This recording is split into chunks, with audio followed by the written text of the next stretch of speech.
World Travel Awards 2026 ang kumikilala ngayon sa dalawang pangunahing destinasyon mula sa Central Luzon bilang mga opisyal na nominado. Sa ilalim ng kategoryang Asia's Leading Meetings and Conference Destination, ang Clark Freeport Zone ay kinikilala bilang top venue para sa malalaking event. Samantala, pasok din ang Subic Bay sa Asia's Responsible Tourism Award dahil sa kanilang mahusay na mga eco-friendly travel initiatives.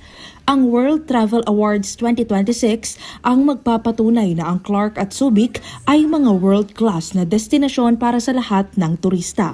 Matatagpuan sa Clark ang Aqua Planet at Clark Safari na madalas bisitahin dahil sa kanilang modernong infrastruktura at magandang lokasyon. Dahil sa mga world-class na hotel at convention center sa Clark, naging paboritong venue ito para sa malalaking event. Habang ang Subic naman ay tanyag sa Subic Safari at Ocean Adventure na nag-aalok ng mga nature-driven experiences. Bukod pa rito, ang Subic din ay patuloy na pinahahalagahan ang responsible tourism sa pamamagitan ng pangangalaga sa mga yamang dagat.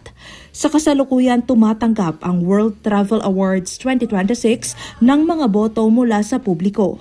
Maaaring i-scan ang mga QR code at gumawa ng account sa World Travel Awards website upang makaboto at suportahan ang mga nominado hindi lamang sa Central Luzon kundi maging sa buong bansa.